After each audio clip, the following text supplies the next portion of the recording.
Hi friends, welcome to Yadava channel. உங்கள் நான் சரவணன் உங்கள் முன்னே ஆல்ரெடி எக்கோசிஸ்டம் பார்த்துட்டு இருக்கோம். அதில் பார்ட் 2 போகிறோம். இதுதான் productivity of the ecosystem. What is it? Productivity of a ecosystem.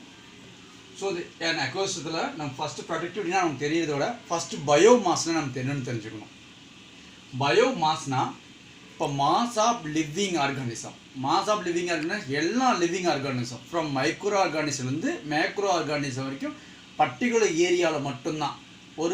ஒரு ஸ்கொயர் ஃபீட் வச்சுக்கினாலும் சரி, ஒரு ஏரியா 1 கிலோமீட்டர் வச்சுக்கிட்டிங்கனாலும் சரி, அதுக்குள்ளே வரக்கூடிய ஆர்கானிசம்.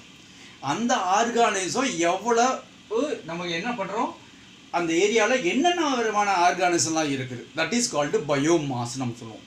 What is it? பயோமாஸ்னால் ஒரு பர்டிகுலர் ஏரியாவில் என்னென்ன ஆர்கானிசம் இருக்குது, எப்படிலாம் ஆரிஜினாவும், எந்த கிளைமேட்டு, எந்த மாதிரி வாட்டர், அந்த மாதிரி அந்த எதை அடாப்டேஷன் பண்ணி வாழுது, ஸோ அதெல்லாமே மெயின் பண்ணுறது பேர் பயோமாஸ். அந்த பயோமாஸ் பார்த்திங்கன்னா அந்த பர்டிகுலராக இருக்கக்கூடிய ஆர்கானிசம் எவ்வளோ ப்ரொடக்ஷன்ஸ் ஆஃப் எனர்ஜியை ஸ்டோரேஜ் பண்ணுது ஆர் ப்ரொடக்ஷன் பண்ணுது. ஸோ அது எல்லாத்தையும் பர்டிகுலர் ஒரு கிராம் என்ன பர்டிகுலர் எவ்வளோ கிராம் ப்ரொடக்ஷன் பண்ணுது, எவ்வளோ ஏரியாவில் ஒரு ஒரு ஒரு கிலோமீட்டருக்கு வச்சுக்கலாம், இல்லை 2 கிலோமீட்டர்ஸ்க்கு வச்சுக்கலாம். அந்த 2 கிலோமீட்டர்ஸ்க்குள்ளே அந்த கிராம் ஆஃப் எனர்ஜி எவ்வளோ ஸ்டோரேஜ் பண்ணுது பர் இயருக்கு. ஸோ இதை பற்றி நம்ம படிக்கிறதுக்கு பேர் தான் சொன்னால் ப்ரொடக்டிவிட்டி. இப்போ புரியுதுங்களா? ப்ரொடக்டிவிட்டினா உங்களுக்கு ஈஸியாக அண்டர்ஸ்டாண்ட் ஆகும். நான் கிளியராக தான் சொல்லியிருக்கேன். ஓகேங்களா? இதுதான் ப்ரொடக்டிவிட்டி சொல்லுவோம். இதில் ப்ரொடக்டிவிட்டியில் பார்த்தீங்கன்னா 3 டைப் இருக்குது. ஒன்று ப்ரைமரி, ரெண்டாவது secondary, third community. Third topic, this is a third topic, community based characters. First I go into primary productivity. Primary productivity na the first best method of producers. இவங்க தான் primary productivity. இவங்க என்ன பண்ணுவாங்க, ஒரு plans photosynthesis process மூலிமா, ஒரு green energy process sunlight process மூலிமா அங்கிருந்து வரக்கூடிய ஆர்கானிக் மேட்டர் எல்லாம் தான் சேவ் பண்ணி எனர்ஜியை ஸ்டோரேஜ் பண்ணுற பர்சன் தான் the first person. So that name is a primary கேரக்டர்ஸ்னு சொல்லுவோம். அதை தான் நம்ம என்ன சொல்லணும்னா ப்ரொடியூசர்னு சொல்லுவோம். சார் பிளான்ட் மட்டுமா sir? Plant nothing, it is one type of the chemo. அப்படின்னா பாக்டீரியாவும் இந்த ப்ராசஸை செய்யும். ஸோ இது கெமிக்கல் ரியாக்ஷன் மூலிமா ஒரு கெமிக்கல் எனர்ஜி ஆர் ஆர்கானிக் மேட்டரை ஸ்டோரேஜ் பண்ணுற அந்த ஒரு எனர்ஜி ப்ராசஸ். அப்போ photosynthetic as well as chemosynthesis process மூலமா நமக்கு primary product stored the energy. பிளான்ட்லேயும் இருக்கலாம், அதர்வைஸ் பாக்டீரியா செல்லையும் இந்த மாதிரி ஸ்டோரேஜாக பர்டிகுலர் ஏரியா எவ்வளோ கிராம் ஆஃப் எனர்ஜி ஸ்டோரேஜ் பண்ணுது அப்படிங்கிற நம்ம தெரிஞ்சுக்கணும். After that sources of energy for all from bacteria to human. இந்த ஸ்டோர் பண்ணக்கூடிய எனர்ஜி அப்படியே go to for other persons. Like bacteria வச்சுக்கிட்டீங்கன்னா கூட ஈவன் ஹியூமன் க்ரோத் வரைக்கும் போகுது. பாக்டீரியா எங்கே டெட் ஆர்கானிசம்லேருந்து நீ கொண்டு போங்க ஹியூமன் ஆர்கானிசம் வரைக்கும். What is one organism to other organism, that like one food chain மாதிரி கொண்டு போகிற இந்த ப்ராசஸ் ஃபுட் எனர்ஜி கடைசி எவ்வளோ ஸ்டோரேஜ் ஆகுது. ஸோ அதை நம்ம மைண்ட் பண்ணலாம். அடுத்தது organic matter are biomass produces in ecosystem by autotrophs. உங்களுக்கு ஆல்ரெடி தெரியும். They prepare their own food that what is அதான் gross GROSS gross primary productivity அப்படிம்போம். அப்போது ஒரு ஃபோட்டோசிந்தசிஸ் மூலிமா ஒரு ஹீமோசிந்தசிஸ் மூலிமா நம்ம எவ்வளோ எனர்ஜியை ஸ்டோரேஜ் பண்ணி ஒரு பர்டிகுலர் ஏரியாவில் ஸ்டோரேஜ் பண்ணி வைக்கிறோம். ஓகேங்களா? அந்த ஸ்டோரேஜ் பண்ணுற அந்த மெட்டீரியல் பேர்னு சொன்னால் ப்ரைமரி ப்ரொடக்டிவிட்டின்னு நம்ம சொல்லுவோம். ஸோ இந்த ப்ரைமரி ப்ரொடக்டிவிட்டி எவ்வளோனா நம்ம எவ்வளோ எனர்ஜி ஸ்டோரேஜ் பண்ணுறோம். அப்போது அந்த இடத்துல எங்கேயாச்சும் லாஸ் ஆகாமல், கண்டிப்பாக லாஸ் ஆகும் ப்ரொடியூசர். எப்படி சார்? அதனுடைய க்ரோத்லேயும் அதனுடைய ரெஸ்பிரேஷன்லையும் லாஸ் ஆஃப் எனர்ஜி, அந்த கண்டிப்பாக லாஸ் ஆஃப் எனர்ஜி ஆகும். அது போக நமக்கு எவ்வளோ net amount of primary productivity நமக்கு கிடைக்குது அப்படிங்கிறத நம்ம பார்க்குறோம். ரிமைன்ஸ் ஆஃப்டர் ரெஸ்பிரேஷன், நம்ம ரெஸ்பிரேஷன் பண்ணுறோம் இல்லை க்ரோத் ஆகுது, அப்போது எனர்ஜி லாஸ் ஆகுது. So that is your minus what is net primary productivity. அதெல்லாம் கழிச்சது போக நமக்கு எவ்வளோ என்பிபி கிடைக்குதுன்னு அர்த்தம். அப்போது net primary productivity equal to gross primary productivity minus respiration or க்ரோத்னு சொல்லலாம். ஸோ இது எல்லாமே பார்த்தீங்கன்னா ஒரு நெட் ப்ரைமரி ப்ரொடக்டிவிட்டியில் எவ்வளோ கெயின் ஆகிருக்கு, அந்த எனர்ஜி ஒரு பிளான்ட் மூலமா எப்படி லாஸ் ஆகிருக்கு, ஒரு ரெஸ்பிரேஷன் பண்ணும்போது லாஸ் ஆகிருக்கலாம், இல்லை க்ரோத் ஆகும்போது பிளான்ட்ஸ் லாஸ் ஆகிக்கலாம் எனர்ஜியாக. ஸோ அதை தான் மெயின் பண்ணியிருக்கோம். என்பிபி ஈஸியாக புரியும், நல்லா அண்டர்ஸ்டாண்ட் பண்ணிக்கோங்க. Next secondary productivity. இப்போ நான் எனர்ஜி ஸ்டோர் பண்ணியிருக்கிறேன் ஒரு பர்டிகுலர் டிஷ்யூஸில். டிஷ்யூ செல்ஸ்னால் பிளான்ட் செல். ஸோ அந்த செகண்டரி ப்ரொடக்டிவ்ல energy stored in the tissues of ஹெட்ரோட்ராபஸ்.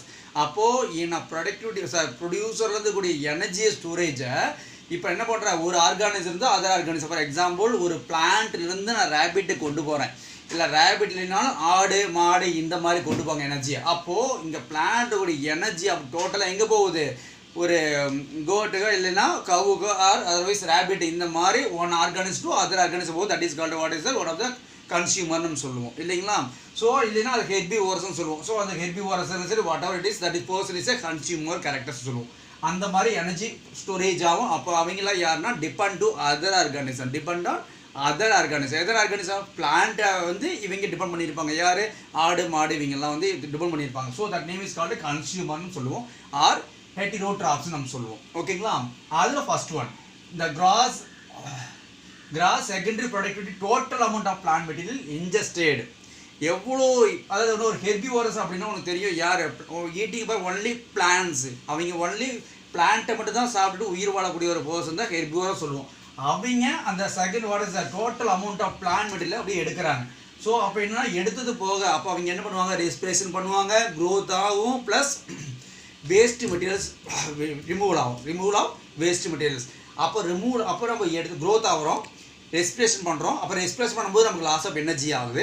இன்னொன்று வேஸ்ட் மெட்டீரியல் மூலமாக நமக்கு எனர்ஜி வேஸ்ட் ஆகுது. ஏன்னா அது வந்து எதுக்குமே யூஸ் ஆகாது. ஸோ அதெல்லாம் வெளியேறிடும். பேலன்ஸில் அந்த பாடியில் கொடுத்து தான் அதனுடைய store of energy. So that is lost of the ஃபேஸஸ்னால் அதனுடைய வேஸ்ட் மெட்டீரியல்ஸ், ஃபேஸஸ்னால் waste materials removal of anus. So that process அப்படிங்கிறோம். Anus part of materials. Right.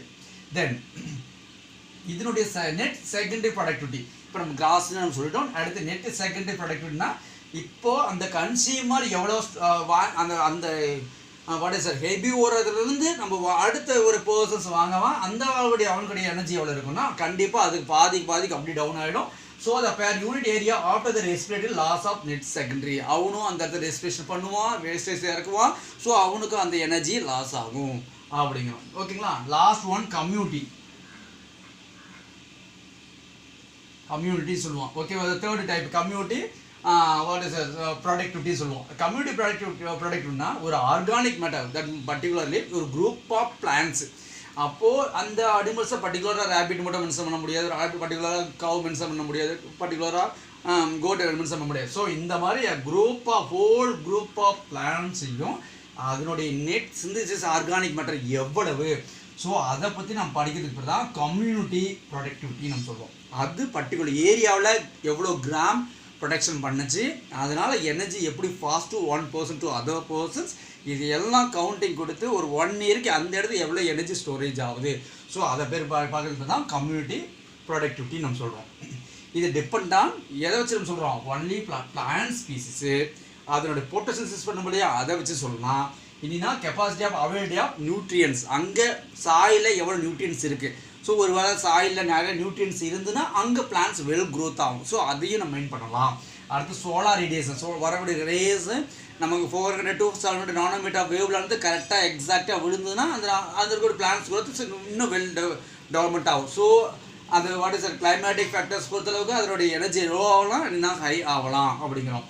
அடுத்தது சாயில் டைப் நான் சொல்லியிருக்கேன். இதுக்குள்ளேயே வெல் டெவலப்டு கூடிய சாயில், கிளே சாயிலாக இருக்கலாம், இல்லைன்னா சாண்ட் சாயிலாக இருக்கலாம். அந்த மாதிரி அந்த பிளான்ஸுக்கு சூட்டபிளான சாயில் அந்த ஆரிஜினாக இருக்கான்னு அதையும் நம்ம பார்க்கணும்.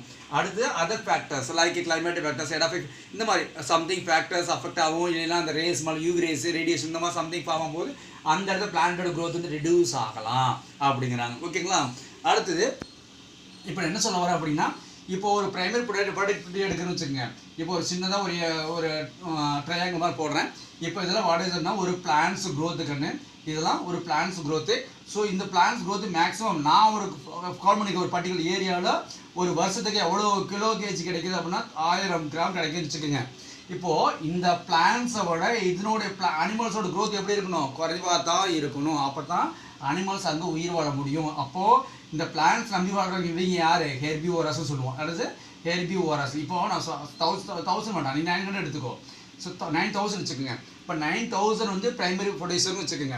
அடுத்து வரக்கூடிய ஹெர்பிவோரஸ் சாப்பிட அவங்களுக்கு எவ்வளோ எனர்ஜி போகும் அப்படின்னா எவ்வளோ இருக்கும், 900 தான் போகும், 900% தான் கிடைக்கும். அதுக்கப்புறம் ஹெவியோர சாப்பிடக்கூடிய அந்த பர்சன் ஃபாக்ஸு லைனு டைகர் இவங்களாம் இருக்காங்க இல்லையா, இவங்களுக்கு எனர்ஜி எவ்வளோன்னா 90% தான் எனர்ஜி போகும். ஸோ லாஸ்ட்டாக போகும்போது அங்கே லாஸ்ட் எண்டிங் ப்ராசஸ் பார்த்தா வெறும் 9% தான் எனர்ஜி போகும். ஸோ அதனால் என்னென்னா ஒரு ப்ரைமரி ப்ரொடக்டிவிட்டி எவ்வளோ லென்த் ஆஃப் எனர்ஜி ஸ்டோரேஜ் பண்ணுதோ அந்த அளவுக்கு ஆர்கானிசம்னால உயிர் வாழ முடியும். இங்கே ப்ரைமரி ப்ரொடக்ஷன் வந்து கம்மியாக இருந்துச்சுன்னா ஆட்டோமேட்டிக்காக அடுத்த ஜென்ரேஷன் ஆஃப் கன்சியூமர் கண்டிப்பாக இறந்து போயிடும் அப்படிங்கிறோம். ஓகேங்களா, இந்த வீடியோ பிடிச்சிருந்தா லைக் பண்ணுங்கள், ஷேர் பண்ணுங்கள். தேங்க்யூ.